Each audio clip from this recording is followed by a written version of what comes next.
எகிப்து அதே போன்ற அமெரிக்கா கையெழுத்திட்ட புதுப்பிக்கப்பட்ட சமாதான ஒப்பந்தத்தை கத்தார் இஸ்ரேலுக்கு வழங்கி இருக்கிறது. உக்ரைனில் நடக்கக்கூடிய வார பொறுத்தவரை உக்ரைன் என்பது ஐரோப்பாவினுடையவும் அமெரிக்காவினுடைய முழுமையான ஆதரவு பெற்ற ஆயுதங்களை கொண்ட மிக பலம் வாய்ந்த ஒரு நாடு. அவங்க ரஷ்யாவோட சண்டை பிடிக்கிறாங்க. இந்தியா பாகிஸ்தான் சண்டை பிடிச்சாங்க. ரெண்டு நாடுகளுமே மிக பலம் வாய்ந்த நாடுகள். இப்படி ரெண்டு நாடுகளுக்கான சண்டைங்கிறது வேற. ஒரு நாட்டை காப்பாற்றுவதற்காக அந்த நாட்டை சேர்ந்த போராளி குழுக்கள் ஒரு மாபெரும் இராணுவத்தோடு சண்டையிடுவது என்பது வேறு. உலகத்திலேயே அமெரிக்கா தயாரிக்கிற அத்தனை ஆயுதங்களும் அணுகுண்ட தவிர எல்லாமே அங்கு போடப்பட்டிருக்கிற நேரத்திலையும் இதுவரைக்கும் இஸ்ரேலால் ஜெயிக்க முடியாத அளவுக்கு புதிய புதிய தந்திரோபாயங்கள் மூலமாகவும் புதிய புதிய யுக்திகள் மூலமாகவும் நாங்கள் இஸ்ரேலை வென்று கொண்டிருக்கிறோம் என்கிறார் அபு உபைதா. நீங்களாம் மௌனமாக இருக்கிறனா சும்மா மௌனமாக இருக்கல, உங்களோட கழுத்தில் காசா மக்கள் ரத்தம் சுமந்து கொண்டு இருக்கிறீர்கள், அதுதான் தொங்கிக்கிட்டு இருக்குது அப்படின்னு சொல்லி நீங்க அல்லாஹ்ட்ட பயப்படுங்க அப்படின்னு சொல்லி சொல்றாரு.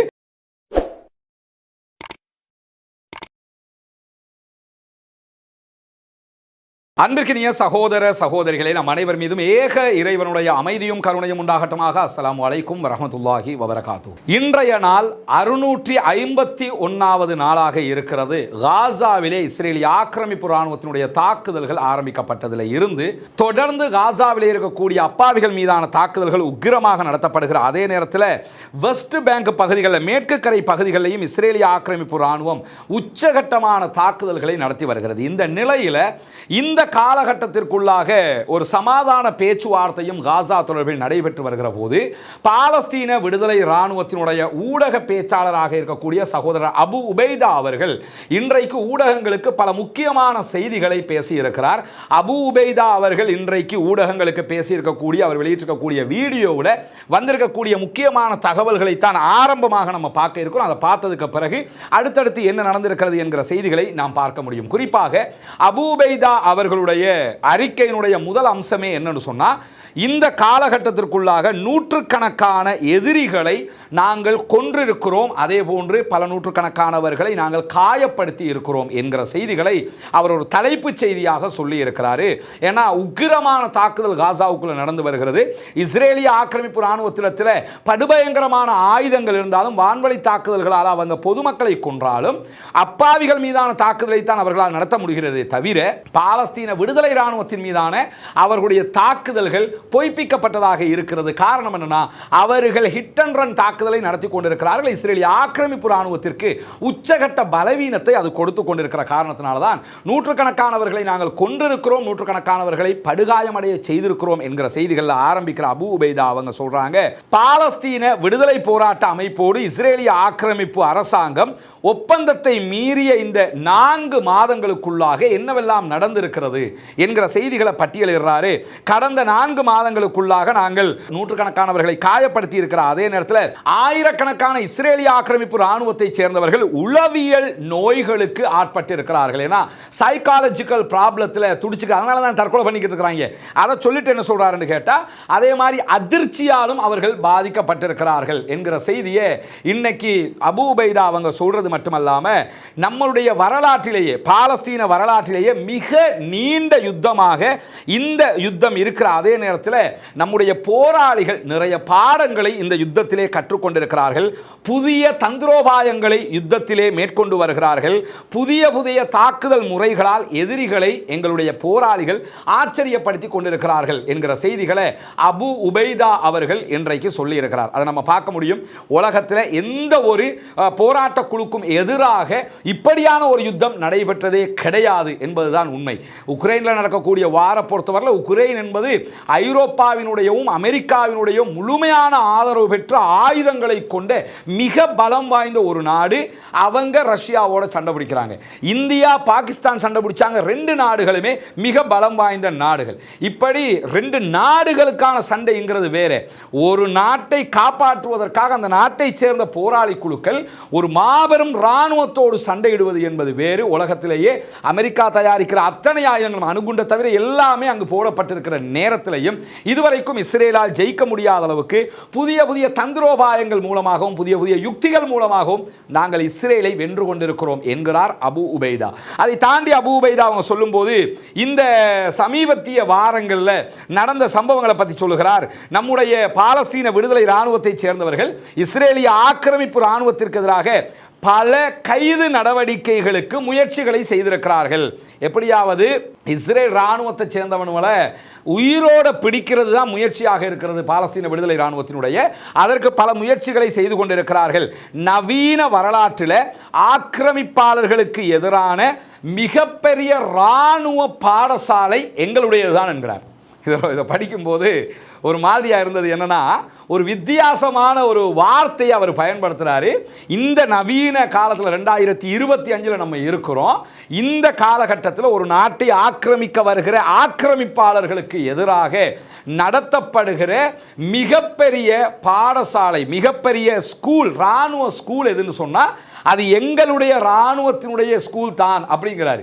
அதனால தான் நிறைய பாடங்களை அவங்களுக்கு நாங்கள் படித்து கொடுத்து கொண்டு இருக்கிறோம் என்று சொல்லுகிறவர் என்ன சொல்கிறாருன்னு சொன்னால், ஆக்கிரமிப்பினுடைய வடிவம் எப்படி இருந்தாலும், இஸ்ரேல் எப்படி எங்களை தாக்கினாலும், அவங்க எப்படித்தான் திட்டங்களை போட்டாலும் அதை எதையுமே நாங்கள் பொருட்படுத்துவதில்லை. ஒன்றை மட்டும் புரிஞ்சுக்கிறங்க, மரணத்தின் மூலமாகவும் எங்களுக்கு மறுமையில் வெற்றி கிடைக்கிறது என்று நினைத்து கொண்டு போராடுகிற ஒரு குழுவுக்கு அவர்கள் என்ன திட்டம் எதிரிகள் போட்டாலும் அது பலன் அளிக்காது. அதான் யதார்த்தம். அதைத்தான் அபு உபைதா வேற வார்த்தைகளில் சொல்றாரு. ஆக்கிரமிப்பினுடைய வடிவம் எப்படி இருந்தாலும், அவருடைய தாக்குதல் திட்டங்கள் எப்படி இருந்தாலும் அதையெல்லாம் பொருட்படுத்தாம இஸ்ரேலிய ஆக்கிரமிப்பு இராணுவத்திற்கு எதிரான நீண்ட போராட்டத்தை தொடருவதற்கு முழுமையான தயாரிப்பில் இருக்கிறோம் என்கிறார்கள். 2 வருஷம் ஆல்ரெடி யுத்தம் நடந்துருச்சு. ஆனால் அவர் என்ன சொல்றாருன்னா, நீங்க எவ்வளவு இராணுவத்தை கொண்டாலும் எத்தனை ஆண்டுகளுக்கும் நாங்கள் யுத்தம் செய்ய தயார் என்கிறார். பெரிய ஆச்சரியமான வார்த்தை என்னன்னு கேட்டால், எனவே காசாவில் ஒரு 2 நாளைக்கு முன்னாடி நம்ம வீடியோவில் சொல்லியிருந்தோம், ஆயுதங்களை அவங்களே தயாரிக்கிறாங்கன்னு. அதை அவர் உறுதிப்படுத்துகிற விதமாக இந்த செய்தியை சொல்லிட்டு என்ன சொல்றாருன்னா, இந்த காலகட்டத்தை பொறுத்தவரையில் பாலஸ்தீன விடுதலை இராணுவத்தினுடைய உத்திகள் எதிரிகள் மீது பெருமளவிலான உயிரிழப்புகளை ஏற்படுத்துகிறது. தரமான நடவடிக்கைகளை நாங்கள் செய்து கொண்டிருக்கிறோம். எதிரிகளுடைய படையைச் சேர்ந்தவர்களை உயிரோடு பிடிப்பதற்கு முயற்சி செய்து கொண்டிருக்கிறோம். பயங்கரவாத இஸ்ரேலிய அரசாங்கம் தன்னுடைய யுத்த தொடர விரும்பினால் அது என்ன முடிவெடுத்துக் கொள்ள வேண்டும் என்று சொன்னால், தன்னுடைய படையைச் சேர்ந்தவர்கள் தன்னுடைய படையினுடைய அதிகாரிகளுடைய இறுதிச் சடங்குகளை நடத்துவதற்கு தயாராக இருக்க வேண்டும். நீங்க யுத்தத்தை தொடர்ந்தீங்கன்னு சொன்னா நீங்க நிறைய சாவுகளை காணுவீங்க, அவங்களை அடக்கம் செய்யறதுக்கு ரெடி ஆகிறீங்க அப்படின்னு சொல்லி ஒரு கடுமையான எச்சரிக்கையாக அபு உபைதா சொல்லிட்டு என்ன சொல்றாருன்னு கேட்டால், உலகின் மிகவும் சக்தி வாய்ந்த அடக்குமுறை படைகளால் எங்களுடைய இராணுவத்திற்கு எதிரான, எங்கள் மக்களுக்கு எதிரான இடைவிடாத தாக்குதல்கள் நடத்தப்படுகிறது. இதற்கு நிறைய பேர் ஆயுதங்களை கொடுக்கிறாங்க, நிறைய உதவிகளை செய்கிறார்கள், நிறைய வெடிமருந்துகளை கொடுக்கிறார்கள். ஆனாலும் அவற்றையெல்லாம் நாங்கள் எதிர்கொள்வதற்கு திடகாத்திரமாக நம்பிக்கையோடு உறுதியோடு நிற்கிறோம் என்கிற அழகான இந்த இவர் இவ்வளவு காலமாக வெளியிட்ட அறிக்கைகளை விட ஒரு வித்தியாசமான, ஒரு நெகிழ்வு பூர்வமான ஒரு அறிக்கையாக இருக்கிறது. ரஃபாத் தேசம், அவர் எதை சொல்றாருன்னா பாலஸ்தீனத்தை சொல்றாரு. ரஃபா தேசம் சொல்லி, ரஃபா தேசம் தங்களுடைய சகோதரர்கள் பல்லாயிரக்கணக்கான மக்கள் கண்ணுக்கு முன்பதாக கொல்லப்படுகிறார்கள், பட்டினி கிடக்கிறார்கள், தண்ணீர் மருந்துகள் இல்லாமல் கஷ்டப்பட்டு கொண்டிருக்கிறார்கள். இந்த ரஃபா தேசத்திலே நம்முடைய சுற்றி இருக்கக்கூடிய நாடுகளுடைய ஆட்சியாளர்களும் படைகளும் பார்த்து கொண்டுதான் இருக்கின்றன அப்படிங்கிறாரு. ஒவ்வொரு நாளும் குண்டை போடுறாங்க, கொள்றாங்க, சாப்பிட வழி இல்லாமல் மரணிக்கிறாங்க, மருந்து இல்லாமல் செத்துக்கிட்டு இருக்கிறாங்க. ஆனால் சுற்றி இருக்கிற இராணுவங்களும், நம்முடைய அரபு இராணுவங்களும் அதே போன்று நாடுகளும் பார்த்து கொண்டு தான் இருக்கின்றன என்று சொல்லிட்டு சொல்கிறாரு.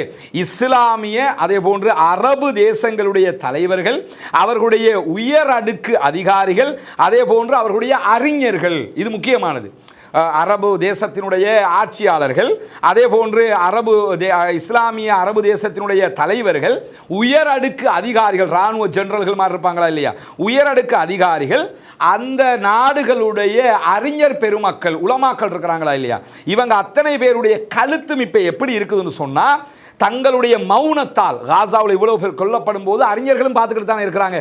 சவுதி அரேபியாவில் எவ்வளவு உலமாக்கள் இருக்கிறாங்க. ஏதாவது பண்ணுறாங்களா? பார்த்துக்கிட்டு சும்மா இருக்கிறாங்க.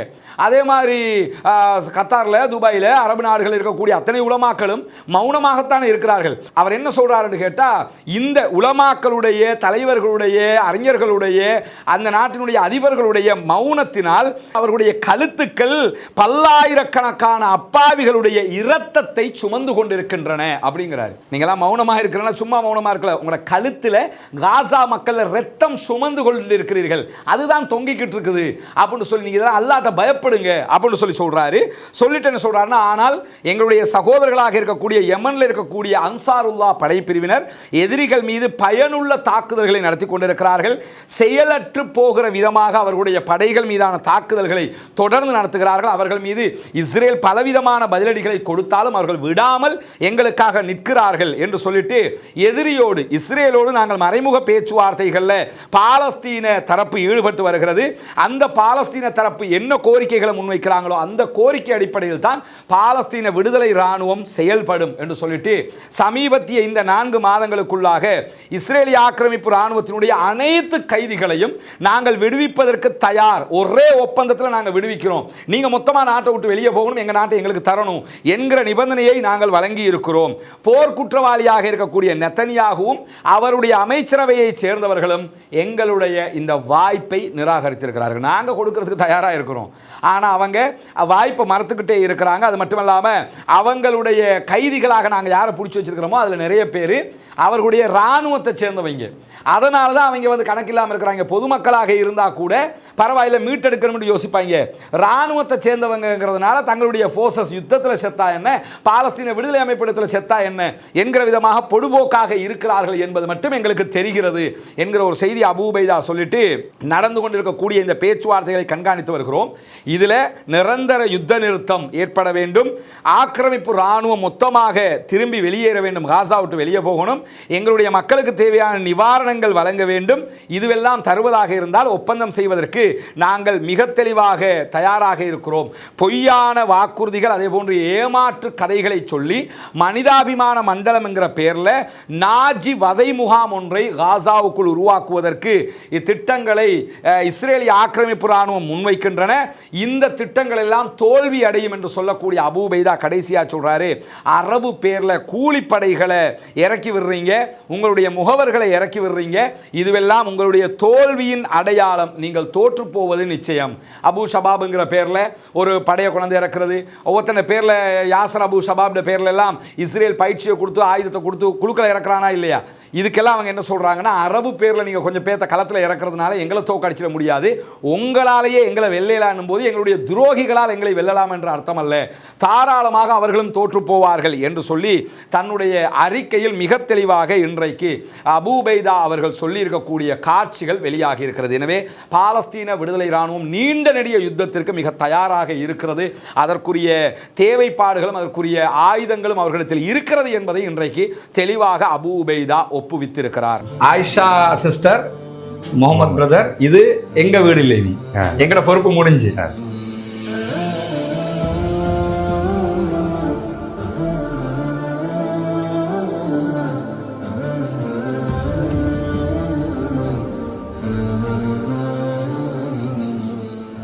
இது உங்களோட வீடு, இனி ஃபௌமி வேலை நடக்குதாண்டெல்லாம் பார்க்க வர மாட்டார், வேலையெல்லாம் முடிச்சுட்டோம் நாங்க. சரிதானே? உங்களுக்கு எப்படிமா, சந்தோஷமா, மகிழ்ச்சியா இருக்கா?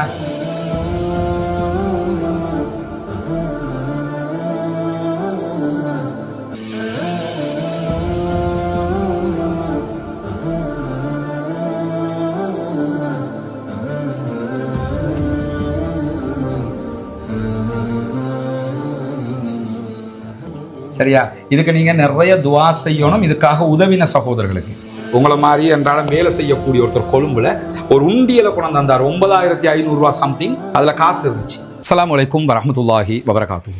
அன்பிற்கினிய சகோதர சகோதரிகளே, நம் அனைவர் மீதும் ஏக இறைவனுடைய அமைதியும் கருணையும் உண்டாகட்டுமாக என்கிற உயரிய பிரார்த்தனைகளோடு, நமக்கெல்லாம் தெரியும், உங்கள் அத்தனை பேருடைய உதவிகளோட பொத்துவில் பகுதிகளில் ஒரு 14 வீடுகள் அமைக்கிற ஒரு திட்டத்தை நம்ம செஞ்சு வர்றோம். இஸ்லாத்தை ஏற்றுக்கொண்ட ஏழை சகோதரர்களுக்கான ஒரு வீட்டு திட்டம். அது கிட்டத்தட்ட 25 லட்சங்களுக்கு மேலே ஒவ்வொரு வீட்டுக்கும் நம்ம செலவு பண்ணி முழுமைப்படுத்தப்பட்ட ஒரு வீடாக அவங்களோட கையில் கொடுத்துருக்குறோம். ஏற்கனவே அது பற்றிய செய்திகளை நிறையவே நம்ம உங்களுக்கு சொல்லியிருக்கிறோம். இன்றைய நாள் அந்த வீடுகளை கையளிக்கிற நிகழ்வை நம்ம செய்கிறோம். இந்த கையளிக்கிற நிகழ்வு ஒரு பெரிய ஃபங்க்ஷன் மாதிரியெல்லாம் நாங்கள் பண்ணலை. ஏன்னா அதுக்கு ஒரு 2 லட்சமோ 3 லட்சமோ செலவழிக்கிறத விட அந்த பணத்தை வச்சு இன்னொரு வீட்டினுடைய ஒரு ஃபவுண்டேஷனை நாங்கள் போட்டுருவோம். எனவே தான் நாங்கள் வர்றோம், கையில் கொடுத்துட்டு போகிறோங்கிற மாதிரி செஞ்சுக்கிட்டு இருக்கிறோம். இந்த வீடுகள் முழுமையாக கட்டி முடிக்கப்பட்டிருக்குது. உள்ளே வந்து நீங்கள் பார்க்கலாம். அவங்க வீட்டுக்கு உரியவங்க இருக்கிறாங்க, அவங்களோடையும் பேசுவோம். வாங்க வாங்க. இது பெரிய கீயை, இது இப்படி தான் கொடுக்குது. இவர் சகோதரர் முகம்மது. முதலாவது வீடு இவங்களுக்கு தான் கையளிக்கிறோம். அவங்களுடைய மனைவி, அவங்களோட பேர் என்னம்மா? ஃபாத்திமா ஆயிஷா. சகோதரர் முகமது ஃபாத்திமா ஆயிஷா தம்பதிக்கு தான் நம்ம ஃபஸ்ட்டு வீடு கொடுத்துருக்குறோம். வீட்டை பார்த்தீங்களா? வாங்க உள்ளே போவோம், நாங்களும் சேர்ந்து பார்ப்போம். இப்போ ஆயிஷா சிஸ்டர், முகமது பிரதர், இது எங்கள் வீடு இல்லை, இனி எங்களோட பொறுப்பு முடிஞ்சு இது உங்களோட வீடு. இனி ஃபவுமி வேலை நடக்குதாண்டெல்லாம் பார்க்க வர மாட்டார், வேலையெல்லாம் முடிச்சிட்டோம் நாங்கள். சரிதானே? உங்களுக்கு எப்படிம்மா? சந்தோஷமா? மகிழ்ச்சியாக இருக்கா? சரியா? இதுக்கு நீங்கள் நிறைய துவா செய்யணும். இதுக்காக உதவின சகோதரர்களுக்கு வெளிநாட்டில் உள்நாட்டில் எல்லாருமே இதுக்கு உதவி இருக்கிறாங்க. கிட்டத்தட்ட நாங்கள் இதுக்கு ஒரு 25 லட்சத்துக்கு மேலே ஒவ்வொரு வீடுகளுக்கும் செலவு பண்ணியிருக்கிறோம். இது ஒவ்வொன்றும் யூடியூப்பில் சொல்லி சொல்லி சொல்லி சொல்லி சேகரித்த காசு. எனவே அல்லாஹ் வந்து அவங்களுக்கு நிறைய தந்தவங்க அத்தனை பேருக்கு நிறைய கூலிகளை கொடுக்கணும்னு நீங்கள் துவா செய்யணும். வீடுகளில் வேறு ஏதாவது குறைகள் இருக்கிற மாதிரி தெரியுதா? இல்லை இருந்தால் சொல்லிடுங்க. அதெல்லாம் நீங்கள் யோசிக்கிறது அப்படி நல்லா இருக்குதா? அப்போ இன்றைல இருந்து நீங்கள் எல்லாத்தையும் யூஸ் பண்ணலாம். துவா தான் நீங்கள் நிறைய செய்யணும். சரியா? அல்லாஹ் உங்களுக்கு அருள் புரிவான். பார்க்குற மக்கள் நீங்கள் செஞ்ச உதவியால் தான் இவ்வளவு நம்ம பண்ணி இருக்கிறோம். அல்லாஹ் அத்தனை பேருக்கும் அருள் புரிவான். ரொம்ப ஒரு மகிழ்ச்சியான ஒரு தருணமாக இது இருக்குது. எனவே நிறைய அல்லாஹ்விடத்தில் நாங்கள் உங்களுக்காக பிரார்த்தனை பண்ணுறோம். நான் ஏற்கனவே நாங்கள் போட்ட வீடியோக்களை நீங்கள் பார்த்துருப்பீங்க. ஒரு சகோதரி எனக்கு தெரிஞ்சு 140 ரூபா கூட அனுப்பியிருந்தாங்க எனக்கு. ஒரு விதவை தாய். இப்போ அண்மையில் அவங்க விதவை, வயசாளி, அவங்க ஒரு 5000 ரூபா அனுப்பியிருந்தாங்க. அனுப்பி எனக்கு ஒரு கடிதம் அனுப்பியிருக்கிறாங்க. இதில் சேர்த்துக்கிறேங்க தம்பி, என்னால் முடிஞ்சது இவ்வளவு தான் அப்படின்னு சொல்லி. அதே மாதிரி உங்களை மாதிரி அன்றாடம் வேலை செய்யக்கூடிய ஒருத்தர் கொழும்புல ஒரு உண்டியலை கொண்டு வந்தார். 9500 ரூபா சம்திங். அதில் காசு இருந்துச்சு. அந்த உண்டியலை கொண்டு வந்தார். என்னை வந்து வீட்டு திட்டங்களில் சேர்த்துக்கொள்ளுங்க. இப்படியெல்லாம் சேர்த்து செஞ்சுருக்கிறோம். அல்ஹம்துலில்லாஹ். எங்களால் முடிஞ்சதை உங்களுக்கு செஞ்சு வந்திருக்கிறோம்மா. சரியா? ரொம்ப சந்தோஷம். துவா செய்யுங்க இன்ஷா அல்லாஹ். இல்லையா போங்க. இதுதான் நம்ம அடுத்து கட்ட இருக்கிற இடம். 4 வீடுகள் கிட்டத்தட்ட இவரில் கட்ட முடியும். அதுக்குரிய ஃபவுண்டேஷன் போடுகிற வேலைகளை ஆரம்பிச்சிருக்கோம். இன்றைக்கி தான் அதுக்குரிய வேலைகள், ஃபவுண்டேஷன் போடுகிற வேலைகள் ஆரம்பிக்கப்பட்டது. கற்களை கொண்டாந்து போட்டிருக்கிறாங்க. மேலதிகமாக இன்ஷா அல்லாஹ் அடுத்த வேலைகள் நாளை காலையில் இருந்து தொடரும் இன்ஷா அல்லாஹ் ஆரம்பிக்க இருக்கிறது.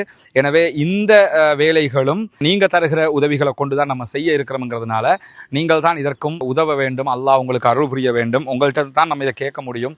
காசாவில் நடக்கக்கூடிய அநியாயங்கள் தொடர்பான வீடியோக்களை பார்க்கக்கூடிய சகோதரர்கள் நீங்கள் தான் இதுக்காக அள்ளி அள்ளி தர்றீங்க. சிறு தொகையாக இருந்தாலும் உங்களால் முடிந்ததை நீங்கள் தர வேண்டும் என்று நம்ம கேட்டுக்கிட்டு இருக்கிறோம். சதகத்துல் ஜாரியாவாக ஜகாத்து பணத்தையும், ஜகாத்து பெறக்கூடிய 8 கூட்டத்தாரில் ஒரு கூட்டத்தார் முஅல்லஃபத்துல் குலூப், உள்ளங்கள் ஈர்க்கப்படுகிறவர்கள் என்று அல்லாஹு தாலா சொல்லி காட்டுகிறான். எனவே இந்த இஸ்லாத்தை ஏற்றுக்கொண்ட சகோதரர்களும் அதிலே ஒரு குரூப்பாக இருக்கிறதுனால உங்களுடைய ஜகாத்து நிதிகளையும் நீங்கள் தாராளமாக அதற்காக தர முடியும். இதில் மொத்தம் 4 வீடுகள் இந்த லேண்டுக்குள்ளே கட்ட முடியும். இந்த லேண்டும் நம்ம விலை கொடுத்து வாங்கியிருக்கிறோம் அல்ஹம்துலில்லாஹ்னு சொல்லி. ஏற்கனவே கட்டப்பட்ட ஒவ்வொரு வீடுகளும் 25 லட்சங்கள் சுமார் ஒவ்வொரு வீட்டுக்கு நம்ம செலவழிச்சிருக்கிறோம். முழுமையாக கம்ப்ளீட்டடாக ஒவ்வொரு வீட்டையும் நம்ம செஞ்சு கொடுத்துருக்குறோம். அதே மாதிரி தான் இந்த இடத்துல 4 வீடுகள் கட்ட வேண்டி இருக்கிறது. எனவே இந்த வீட்டுக்கான உதவி ஒத்தாசைகளையும் வாரி வழங்குமாறு அன்பாக கேட்டுக்கொள்கிறோம். உங்களிடத்தில் மட்டும்தான் நாங்கள் கேட்டு வர முடியும். எனவே இந்த வீடியோக்களை பார்க்கிற சகோதரர்கள் இதற்கான உதவிகளை வாரி வழங்குங்கள். முன்னால் தெரிகிற நம்முடைய வங்கி கணக்கிலக்கத்திற்கு நீங்கள் உங்களால் முடிந்த உதவித்தொகைகளை அனுப்பித்தர முடியும். அதே நேரத்தில் வெளிநாடுகளிலிருந்து பணம் அனுப்ப முடியாது இந்த அக்கௌண்ட்டுக்கு என்று சொல்லக்கூடியவங்க முன்னால் தெரிகிற என்னுடைய வாட்ஸ்அப் மற்றும் தொலைபேசி இலக்கத்தை தொடர்பு கொள்ளுங்கள். உங்களுக்கு அதற்குரிய வழிகாட்டுதல்களையும் நம்ம தருவதற்கு தயாராக இருக்கிறோம். வல்ல இறைவன் நம்முடைய அனைத்து பணிகளையும் புரிந்து கொள்ள வேண்டும். அந்த மக்கள் மகிழ்ச்சியாக அதை ஏற்றுக்கொண்ட காட்சிகளை நீங்கள் பார்த்துருப்பீங்க. எனவே தான் இந்த உதவியை நாங்கள் உங்களிடத்தில் கேட்குறோம். இந்த 4 வீடுகள் கட்டிட்டோம்னா மொத்தம் 9 வீடுகள் முடிஞ்சிடும். அதுக்கு பிறகு இன்னொரு 6 வீடு, இப்படி நம்மளால் முடிஞ்ச வரைக்கும் எத்தனை வருஷமானாலும் கட்டி கொடுக்கறது எவ்வளோதாங்கிற அடிப்படையில் தான் இதற்காக ஓடிக்கொண்டிருக்கோம். ஒன்று புரிஞ்சுக்கிறேங்க, நான் இருக்கிறது பொத்துவில்லை. இப்போ ஆனால் நான் உண்மையிலே என்னுடைய வசிப்பிடம் கொழும்பு. இந்த பணிகளை மேற்பார்வையிடுவதற்காக மாதத்தில் குறைஞ்சது 3 தடவையாவது நான் பொத்துவிலுக்கு வந்து போய்கிட்டு இருக்கிறேன். இங்கே சகோதரர் ஃபௌமி பொறுப்பாக இருந்து செஞ்சுக்கிட்டு இருக்கிறாரு. கிட்டத்தட்ட கொழும்புல இருந்து வர்றதுக்கு 7 மணி நேரம் பிடிக்கும், திரும்ப போகிறதுக்கு 7 மணி நேரம் பிடிக்கும். இந்த நேரங்களையும் செலவு செய்து தான் நான் இதுக்காக வர்றேன். ஏன்னா நீங்கள் தருகிற பணம் சரியாக போய் சேரணுங்கிறதுக்காக வல்ல ரஹ்மான் நம்முடைய பணிகளை ஏற்றுக்கொள்வானாக. அல்லாஹ்விடத்தில் நிறைய பிரார்த்தனை செய்யுங்கள். எனக்காகவும் பிரார்த்தனை செய்யுங்கள். பாலஸ்தீனம் வெற்றி பெற வேண்டும் என்றும் பிரார்த்தனை செய்யுங்கள். அஸ்ஸலாமு அலைக்கும் வரஹ்மத்துல்லாஹி வபரகாத்துஹு. இப்படியான சூழலில் காசாவில் நடந்து வரக்கூடிய யுத்தத்துக்கு மத்தியில் காசாவில் இருக்கக்கூடிய கிறித்தவர்கள் காசாவில் இருக்கிற அவர்களுடைய ஒரு தேவாலயத்துக்குள்ள 500க்கும் மேற்பட்டவர்கள் அங்கே தான் தங்கிக்கிட்டு இருந்தாங்க. நேற்றைய தினம் நமக்கு தெரியும், அந்த தேவாலயத்தின் மீதும் பாரிய தாக்குதலை இஸ்ரேலிய ஆக்கிரமிப்பு ராணுவம் நடத்தியது மட்டுமல்லாமல் இது தெரியாமல் நடந்த தாக்குதல் அல்ல, அது தேவாலயம் தான் என்று தெரிந்துதான் தாக்குதல் நடத்தி இருக்கிறோம் என்று அறிவிச்சிருந்தாங்க. இந்த தாக்குதல் இன்றைக்கு நடத்தப்பட்டதற்கு பிறகு இந்த தாக்குதலுக்கு எதிராக உடனடியாக போப் லியோ கண்டனத்தை தெரிவித்திருக்கிறார். உடனடியாக காசாவிலே யுத்த நிறுத்தம் வர வேண்டும் என்று சொல்லியிருக்கிறார். போப் லியோவை பொறுத்தவரையில் அவர்களுடைய தேவாலயம் தாக்கப்பட்டதற்காக மாத்திரம் அவர் இந்த கருத்தை சொல்லலை. தெளிவாக புரிஞ்சுக்கிறங்க. போப் லியோ போப்பாக தெரிவு செய்யப்பட்டதிலிருந்து இதுவரைக்கும் ஒரு 3 தடவைகள் காசாவில் யுத்த நிறுத்தம் கொண்டு வர வேண்டும் என்கிற அழுத்தமான கோரிக்கைகளை முன்வைத்திருக்கிறார் என்பதையும் நம்ம புரிந்து கொள்ளுகிற அதே நேரத்தில் இன்றைக்கு இஸ்ரேலிய ஆக்கிரமிப்பு ராணுவம் காசாவினுடைய முகாம்கள் மீது தாக்குதல்களை நடத்தியிருக்கிறார்கள், ட்ரோன் தாக்குதல்களை நடத்தியிருக்கிறார்கள். அந்த முகாம்களில் 30க்கும் மேற்பட்ட அப்பாவிகள் கொல்லப்பட்டிருக்கிறார்கள், ஷஹீதாகி இருக்கிறார்கள்.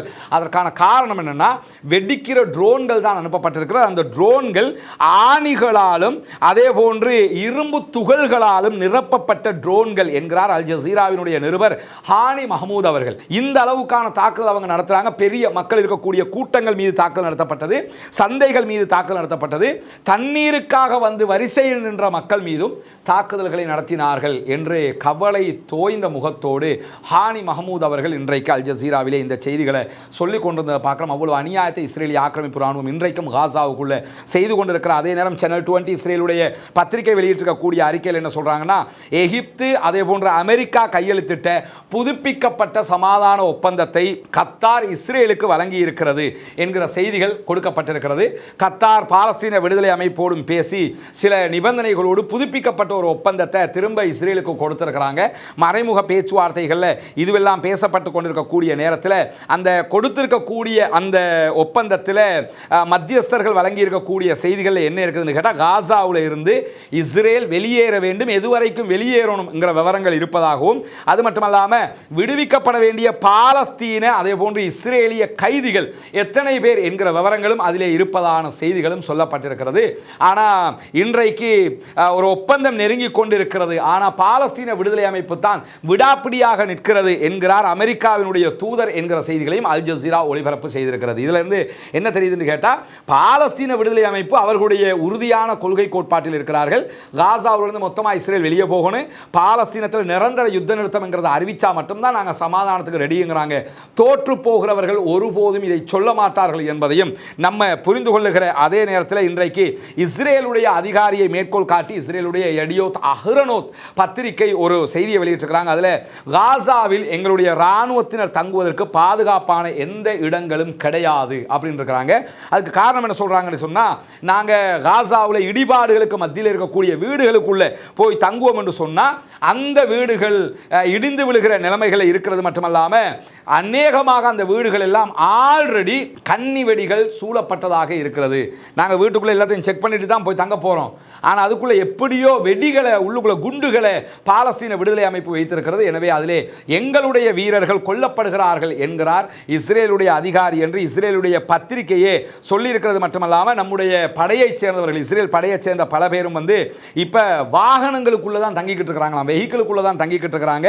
ஏன்னு சொன்னால் அவங்க வீடுகளுக்குள்ள போனால் அங்கே குண்டு வைக்கப்பட்டு ஆல்ரெடி கொல்லப்படுறதுனால இருக்கிற வண்டிகளுக்குள்ள தங்குறாங்க. இந்த வண்டிகளுக்குள்ள தங்கும்போது வண்டிகளை இலக்கு வச்சு தாக்குதல்களை பாலஸ்தீன விடுதலை ராணுவம் நடத்துகிறது. அதனால் எங்களுடைய பல பேர் கொல்லப்படுகிறார்கள் என்று அலாத குறையாக இன்றைக்கு அவர்கள் சொல்லியிருக்கக்கூடிய செய்திகளுக்கு மத்தியில் தான் இன்றைக்கு ஜபாலியாவில் பாலஸ்தீன விடுதலை அமைப்பினுடைய துணை ராணுவ குழுக்கள் 3, அவங்களுடைய பேரை நமக்கு சொல்ல முடியாது, அந்த நமக்கு தெரியும் ரெஸ்ட்ரிக்ஷன் இருக்கிற காரணத்தினால இந்த 3 படைப்பிரிவுகள் இணைந்து உக்கிரமான தாக்குதல் ஒன்றை இஸ்ரேலுக்கு எதிராக இன்றைக்கு நடத்தி இருக்கிறது. வடக்கு காசாவில் அதுவும் நடந்திருக்கிறது. நார்த்து காசாவை நாங்கள் முழுமையாக பிடிச்சிட்டோம்னு பலமுறை இஸ்ரேல் சொன்னதுக்கு பிறகும் நார்த்து காசா பகுதிகளில் ஜபாலியாவில் இன்றைக்கு இஸ்ரேலிய ஆக்கிரமிப்பு ராணுவத்தை சேர்ந்தவர்கள் குழுமி இருந்த நேரத்தில் தான் இந்த தாக்குதல்கள் நடத்தப்பட்டிருக்கு. இதுவரைக்கும் 3 பேர் செத்து போயிருப்பதான செய்திகள் வெளியாகி இருந்தாலும் மேலதிகமாக பல பேர் செத்து போயிருக்கலாம் என்கிற செய்திகளையும் பாலஸ்தீன விடுதலை ராணுவம் சொல்லியிருக்கிற அதே நேரம் பாலஸ்தீன விடுதலை ராணுவம் மேலதிகமாக ஒரு அறிக்கையை வெளியிட்டிருக்கிறாங்க. அதில் அவங்க என்ன சொல்றாங்கன்னு சொன்னா,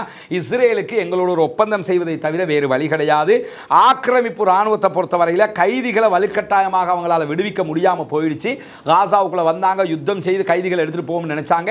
அது தோத்து போன காரணத்தினால ஒரு ஒப்பந்தம் செய்ததை தவிர அவங்களுக்கு வேற வழியே கிடையாது. எனவே எங்களுடைய கருத்துக்களை ஏற்றுக்கொண்டு சமாதானத்துக்கு வந்துட்டீங்கன்னா உங்களுக்கு நல்லது, இல்லைன்னா நாங்கள் பல ஆண்டு காலம் என்றாலும் யுத்தம் செய்வதற்கு தயாராக இருக்கிறோம் என்கிற செய்திகளை சொல்லியிருக்கிற அதே நேரம் இஸ்ரேலிய ஆக்கிரமிப்பு ராணுவம் வெளியிட்டிருக்கக்கூடிய அறிக்கையில் என்ன சொல்லியிருக்கிறாங்கன்னு சொன்னால், இன்றைக்கும் வடக்கு காசாவில் இருந்து இஸ்ரேலை நோக்கி 2 ஏவுகணை தாக்குதல்கள் நடத்தப்பட்டதாகவும் அதை முறியடித்திருப்பதாகவும் சொல்லியிருக்கிறார்கள். பாலஸ்தீன விடுதலை ராணுவமும் 2 ஏவுகணை தாக்குதல்கள் நடத்தப்பட்டதை ஒப்புக்கொண்டு அறிவித்திருக்கிறது என்கிற நிலையில் பாலஸ்தீன விடுதலை ராணுவம் இன்னும் ராக்கெட் ஏவுகிற பலத்தோடு இருக்கிறார்கள் என்கிற செய்திகளையும் நாம் புரிந்து கொள்ள முடிகிறது. எனவே பாலஸ்தீனம் வெற்றி பெற வேண்டும், பாலஸ்தீனம் சுதந்திரம் அடைய வேண்டும், பாலஸ்தீன மக்களும் நம்மை போன்ற நிம்மதியானவர்களாக மாற வேண்டும், வாழ வேண்டும் என்கிற உயரிய பிரார்த்தனைகளோடு பாலஸ்தீன அப்பாவிகளுக்காக பிரார்த்திக்கிற அதே இஸ்ரேலிய ஆக்கிரமிப்பு ராணுவத்திற்கு எதிராக குனூத்துன் நாசிலாவை ஓத மறந்து விடாதீர்கள் என்கிற கோரிக்கைகளோடு பாலஸ்தீன அப்பாவிகளுக்காக ஜனநாயக ரீதியாகவும் குரல் எழுப்புவோமாக. வாஹ்ர தஅவானா அல்ஹம்துலில்லாஹி ரப்பில் ஆலமீன்.